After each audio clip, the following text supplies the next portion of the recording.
ઉદાહરણ નંબર 8 મળવાની આવક બાકી છે એની અંદર આપણે જોઈએ તો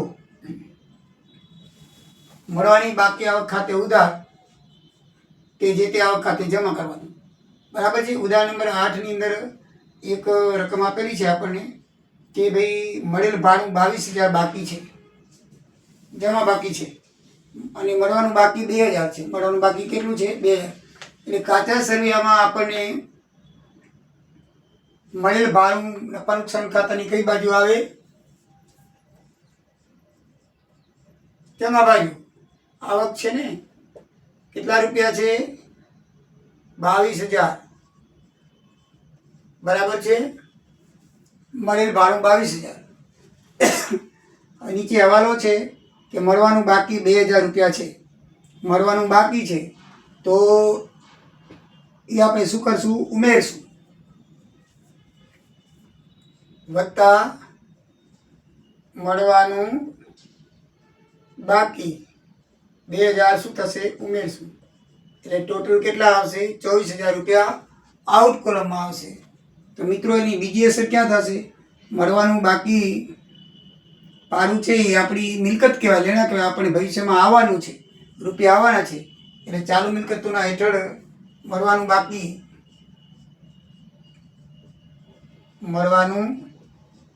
બાકી ભાડું એ કેટલા લખાશે? 2,000 રૂપિયા।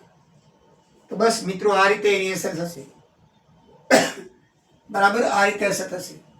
આમનો શું થશે કે મળવાના બાકી ભાડા ખાતે, અહીંયા મળવાના બાકી આવક છે તો એ લખવાનું મળવાના બાકી આવકની જગ્યાએ ભાડા ખાતે લખવાનું, મળવાના બાકી ભાડા ખાતે તે ભાડા ખાતે શું લખવાનું? તે ભાડા ખાતે। નફા નુકસાન કે વેપાર ખાતામાં જે તે આવકમાં ઉમેરો, તો આજે આપણી આવક છે, મળેલ ભાડું આપણી આવક છે, નફા મળેલ ભાડું છે એ નફા નુકસાન ખાતામાં આવે તો એમાં મળવાનું છે એ આપણે ઉમેર્યા, બરાબર છે। અને પાકા સરિયામાં મિલકતને લેણા બાજુ લખો, તો પાકા સરિયામાં મિલકતને લેણા બાજુ લખ્યું મળવાનું બાકી ભાડું, બરાબર મિત્રો, યાદ રહી ગયું? એટલે ઉદાહરણ નંબર 8 ની અંદર એ આપણને આપેલું છે, બરાબર છે। હવે આપણે અગાઉથી મળેલ આવક, ઉદાહરણ નંબર 9 જોઈએ, અગાઉથી મળેલી આવક। તો એનો હવાલો શું થાય? તો એની પણ આપણને જમા બાકી આપેલી છે, મળેલ ભાડું કેટલું આપેલું છે? મળેલ ભાડું 26,000 રૂપિયા આપેલું છે। કેટલું આપેલું છે? 26,000 કાચા સરિયામાં, એટલે આપણે મળેલ ભાડું લખશું 26,000 રૂપિયા। નીચે હવાલો છે અગાઉથી મળેલ ભાડું 2,000 રૂપિયા। તો આમાં શું લખ્યું છે? અગાઉથી મળેલ ભાડામાં શું કરવાનું છે? નફા નુકસાન ખાતે કે વેપાર ખાતામાં આવકમાંથી બાદ કરો, બરાબર છે, બાદ કરવાનું, કારણ કે અગાઉથી મળેલું છે એટલે આ મહિનામાં નહીં આવે, આ વર્ષમાં નહીં આવે, બરાબર છે। એટલે અગાઉથી મળેલ શું લખાશે? અગાઉથી મળેલ ભાડું કેટલા રૂપિયા? 2,000 બાદ કરી એટલે આઉટ કોલમમાં 24,000 રૂપિયા છે। હવે અગાઉથી મળેલ ભાડું છે ને એ આપણે ભવિષ્યમાં દેવા પડશે, બરાબર છે। એટલે પાકા સરિયામાં શું આવશે? અગાઉથી મળેલ ભાગું મૂડીને દેવા બાજુ, ચાલુ દેવામાં અગાઉથી મળેલ ભાડું 2,000 રૂપિયા, આ રીતે મિત્રો આવશે, બરાબર છે। તો અગાઉથી મળેલ ભાડું, અગાઉથી મળેલ ભાડું, બરાબર છે, શું લખાશે? આવક ખાતે ઉધાર, આવક ખાતે ઉધાર એટલે મળેલ ભાડા ખાતે ઉધાર, તે અગાઉથી મળેલ ભાડા ખાતે, તે અગાઉથી મળેલ આવક ખાતે બદલે શું લખવાનું? અગાઉથી મળેલ ભાડા ખાતે। એની આમનું થશે, અહીં વેપાર ખાતામાં જે તે આવકમાંથી બાદ થશે, નફા નુકસાન ખાતામાં વેપાર ખાતામાંની આવક નથી, નફા નુકસાન ખાતાની આવક છે એટલે એનામાંથી બાદ થશે। અને પાકા સરવૈયામાં મૂડી અને દેવા બાજુ જમા અસર આપશે, ઉધાર અસર છે, બરાબર છે। મૂડી દેવાની હંમેશા જમા બાકી હોય। તો આ રીતે 5મો હવાલો તમારો પૂરો થયો। હવાલો નંબર 6, ઉદાહરણ નંબર 10, મૂડી પર વ્યાજ. તો મૂડી પર વ્યાજ કેવી રીતે આવે એ તમને ગણતા આવડે જ છે, છતાંય પણ તમને શીખવાડી દઉં. બરાબર છે. ઉદાહરણ નંબર 10 ની અંદર આપેલું છે કે મૂડી 5 લાખ આપેલી છે પાકા સળિયામાં. તો આપણે એ લખી નાખશું મૂડી 5 લાખ રૂપિયા. બરાબર. નીચે હવાલામાં લખ્યું છે કે મૂડી પર વ્યાજ 10% લખવાનું છે. કેટલા ટકા? 10. તો 5%ના 5 લાખના 10% એટલે કેટલા થાય? 50,000 રૂપિયા. કેટલા થાય? 50,000 રૂપિયા. તો અહીંયા આપણે મૂડી પર વ્યાજ ધંધાનો ખર્ચ છે. મૂડી પર વ્યાજ, કારણ કે ભાગીદારોને મૂડી લઈ આવ્યો એને વ્યાજ આપવું પડે, એટલે 50,000 રૂપિયા નફા નુકસાન ખાતાની ઉધાર બાજુ લખાશે અને પાકા સળિયામાં વ્યાજ મૂડીમાં ઉમેરાશે. આ 50,000 રૂપિયા ઉમેર્યા એટલે 5,50,000 રૂપિયા થયા. બરાબર છે. 5,50,000 રૂપિયા થયા. તો મૂડી પર વ્યાજ ખાતે ઉધાર તે મૂડી ખાતે, મૂડી વ્યાજ ખાતે ઉધાર 50, તે મૂડી ખાતે 50,000. નફા નુકસાન ખાતાની ઉધાર બાજુ લખવાનું, તો લખી ઉધાર બાજુ. અને પાકા સળિયા મૂડી અને દેવા બાજુમાં મૂડી મેં ઉમેરી દેવાનું. શું કરી દેવાનું? મૂડીમાં ઉમેરી દેવાનું. બરાબર છે મિત્રો. હવે ઉપાડ પર વ્યાજ જોઈએ તો આ જ ઉદાહરણ છે. એમાં ઉપાડ પર શું કરવાનું છે? એમાં એને 5 લાખ મૂડી આપેલી છે અને ઉપાડ 10,000 આપેલો છે. ઉપાડ કેટલો આપેલો છે? 10,000. તો આપણે પહેલા અહીંયા ઉપાડ લખશું 10,000. અહીંયા કાચા સળિયામાં આપેલું છે ઉપાડ 10,000 અને ઉપાડ પરનું વ્યાજ 5% લખવાનું છે. તો ઉપાડ પર 5% લેખે વ્યાજ લખો. 5% લેખે વ્યાજ એટલે 500 રૂપિયા થાય. એટલે ઉપાડમાં શું કરી દેવાનું? ઉમેરી દેવાનું. એટલે 10,500 રૂપિયા છે. એટલે 10,500 તમારે મૂડીમાંથી બાદ કરી દેવાના. આ જે છે ટોટલ મૂડીમાંથી 10,500 ઉપાડ ને ઉપાડ પરનું વ્યાજ બાદ કરી અને ચોખ્ખી મૂડી છે એ તમારે આઉટ કોલમમાં લખવાની. ચોખ્ખી મૂડી કેટલી આવશે? આઉટ કોલમમાં લખવાની. બરાબર છે. તો ચોખ્ખી મૂડી આવશે 5,39,500. 5,39,500. અને આ બાજુ ઉપાડ પર વ્યાજ છે, ધંધાની આવક છે. ઉપાડ પર વ્યાજ ધંધાની શું કહેવાય? આવક છે. 500 રૂપિયા લખાશે. ધ્યાન રાખજો. મૂડી પર વ્યાજ ધંધાનો ખર્ચ છે, કારણ કે ભાગીદારોને આપવું પડે અને આ ભાગીદારોએ આપણી પાસે ઉપાડ કર્યો હોય એટલે ધંધામાંથી પૈસા ઉપાડે એટલે એનું વ્યાજ ધંધામાં આપે એટલે ધંધાની આવક કહેવાય. એટલે ઉપાડ પરનું વ્યાજ છે એની જમા બાજુ આવે અને મૂડી પરનું વ્યાજ છે ઉધાર બાજુ આવે. તો આ રીતે મિત્રો આપણને મૂડી આપેલી છે 5 લાખ, એના ઉપર વ્યાજ 10% લેખે લખ્યું 5,50,000 અને ઉપાડ પર 5% લેખે લખવાનું છે. ઉપાડ 10,000 દાખલામાં આપેલો છે, કાચા સળિયામાં આવે છે એટલે એક નોંધ થાય, પણ એનું વ્યાજનું હવાલાનું છે એટલે 2 નોંધ થાય. જમા બાજુ થશે, અહીં ઉપાડમાં ઉમેરાશે. શું લખ્યું છે? ઉપાડ પર વ્યાજ. ઉપાડ ખાતે ઉધાર 500, તે ઉપાડ પરના વ્યાજ ખાતે 500. નફા નુકસાન ખાતામાં જમા બાજુ, તો નફા નુકસાન ખાતાને જમા બાજુ. પાકા સળિયામાં મૂડી અને દેવા બાજુ ઉપાડમાં ઉમેરી મૂડીમાંથી બાદ કરો. આ પાકા સળિયામાં મૂડીને દેવા બાજુ ઉપાડમાં ઉમેરવાનું. ઉપાડ 10,000, એમાંથી 500 ઉમેર્યા 10,500 અને મૂડીમાંથી બાદ કરવાનું. મૂડીમાંથી 10,500 બાદ કર્યા. વ્યાજ સહિત મૂડી ધ્યાનમાં રાખવાનું. પહેલું વ્યાજ ઉમેરીને પછી મૂડીમાંથી બાદ કરવાનું. પહેલા વ્યાજની ગણતરી કરવાની, પછી ઉપાડની કરવાની અને પછી જે વધે ચોખ્ખી મૂડી કહેવાય 5,39,000. બરાબર છે મિત્રો. હવે આવે છે ઘસારો. તો ઘસારો મિત્રો આપણને ખ્યાલ જ છે, મિલકત ઉપર ઘસારો ગણાય અને ઘસારો છે એ ખર્ચ છે ધંધાનો, તે ઉધાર બાજુ લખાશે અને જે તે મિલકતમાંથી શું થશે? બાદ થશે. જે તે મિલકતમાંથી શું થશે? બાદ થશે. બરાબર, રાઈટ. એ પ્રમાણે ઘસારાની ગણતરી થશે. તો ઘસારાની ગણતરી ઉદાહરણ નંબર 12 માં આપેલી છે. આમાં તમે ઉધાર બાકી આપેલી છે યંત્રોની, તે મિલકત લેણા બાજુ આવે. કાચા સળિયામાં યંત્રો આપેલા છે કેટલા? 3 લાખના. બરાબર છે. ઓફિસ યંત્રો છે, પણ કયા છે? ઓફિસના.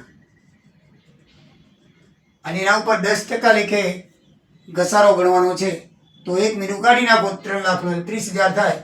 તો ઘસારો છે એ હંમેશા નફા નુકસાન ખાતાની ઉધાર બાજુ, કારણ કે ધંધાનો ખર્ચ છે એટલે 30,000 રૂપિયા લખ્યા. અને બીજી અસર મિલકતને લેણા બાજુ, બાદ મિલકતમાંથી કરશો, ઘસારો બાદ કરી નાખશો એટલે ઘસારો બાદ થાય મિલકતમાંથી. શું થાય? ઘસારો બાદ થાય. તો 30,000 રૂપિયા બાદ થાય અને 2,70,000 રૂપિયા ચોખ્ખી મિલકત આઉટ કોલમમાં મિલકતને લેણા બાજુ લખાશે. તો મિલકત પર ઘસારો કેવી રીતે થયો મિત્રો તમને ખબર પડી ને? મિલકત પર ઘસારો ઘસારા ખાતે ઉધાર તે જે તે મિલકત ખાતે જમા. તો ઘસારા ખાતે ઉધાર તે ઓફિસ યંત્ર ખાતે જમા. જે તે મિલકત એટલે ઓફિસનું નામ લખો, જે યંત્ર લીધું હોય તે. તો ઘસારા ખાતે ઉધાર 30,000 રૂપિયા તે જે તે મિલકત ખાતે 30,000. નફા નુકસાન ખાતામાં ઉધાર બાજુ લખો. તો નફા નુકસાન ખાતામાં ઘસારા ખાતે લખ્યું, બરાબર છે. એ લખવાનું યંત્ર ઓફિસનો ઘસારો, યંત્ર ઓફિસ કાઉન્સમાં લખવાનું એનો ઘસારો, કેનો ઘસારો છે, બરાબર છે. અને પાકા સરિયામાં મિલકતને લેણા બાજુ મિલકતમાંથી બાદ કરી. તો આ જમા અસર દીધી, મિલકત લેણાની જમા અસર હોય, આ ઉધાર અસર છે. તો જમા અસર અને ઉધાર અસર આવી ગઈ, મિલકતમાંથી બાદ કરી અને 2,47,000 આઉટ કોલમમાં લખ્યા મિત્રો. હવે ઘાલખાત કેને કહેવાય? તમારે ઉદાહરણ નંબર 13 હવે ઘાલખાત કેની કહેવાય અને એની અસર. તો ઘાલખાત તમને ખબર છે કે આપણે કોઈને પાસેથી પૈસા માંગતા હોય અને એ પૈસા આપણને ન આપે, બરાબર છે. તો આપણે એ માણસ પાસેથી ન મળી શકે એટલે આપણે ઘાલખાત પડી કહેવાય. એને શું પડી કહેવાય? ઘાલખાત પડી કહેવાય. કોઈ માણસ આપણે માંગતા હોય ને પૈસા ન આપે ને તો એ ઘાલખાત. અને ઘાલખાતનો હવાલો બહુ એકદમ ઓકવર્ડ હોય છે, બરાબર ધ્યાન રાખજો ઘાલખાત.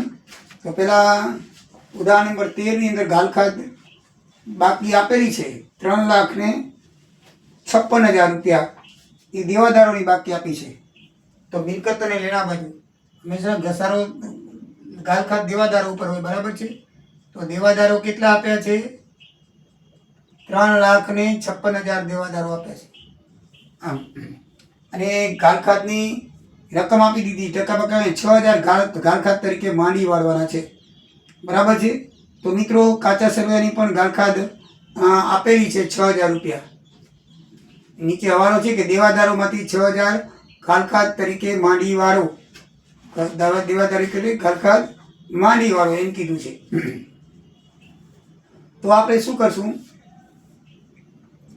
દેવાદારોમાંથી 6,000 માંડી નાખો, આ માંડી વાળે, બરાબર છે. એ લખવાનું ઘાલખાત હવાલાની. શું લખવાનું? હવાલાની. તો બારે કેટલા લાખે? 3,50,000. બારે કેટલા થશે? 3,50,000, રાઈટ. અને અહીંયા શું લખાશે? નફા નુકસાન ખાતામાં અહીંયા ઘાલખાત ખર્ચ છે, એક જાતનું નુકસાન છે 6,000 રૂપિયા. બસ આ રકમ પૂરી તમારી. દાખલો હવાલો પૂરો. હવાલા બધા એકદમ ઇઝી ને સરળ છે મિત્રો. તમે એકવાર બધા હવાલા જોઈ જશો, એક વખત તમે આની બરાબર રીતે અભ્યાસ કરી જશો તો તમને જરાય પણ મુશ્કેલી પડશે નહીં, બરાબર મિત્રો. હવે છેલ્લો હવાલો છે 14મું ઉદાહરણ, ઘાલખાત અનામતની જોગવાઈ. તો મિત્રો આવી રીતે સકમન લેણામત હોય અને આપણને ભવિષ્યમાં ઘાલખાત ભરવાની હોય તો એ ઘાલખાતના રૂપિયા ધંધામાંથી ન કાઢવા પડે. તો એના માટે નફામાંથી જોગવાઈ કરી. તો એ નફામાંથી શું કરીએ આપણે? ઘાલખાત પહેલાંની હોય ને અગાઉની તેમાંથી બાદ કરી અને પૈસા એમાંથી આપણને મળી જાય એટલે ધંધામાંથી ઓછા થાય નહીં. તો એની કેવી રીતે જોગવાઈ કરવાની હોય છે એ આપણે જોઈએ. તો ઉદાહરણ નંબર 14ની અંદર આપેલું છે.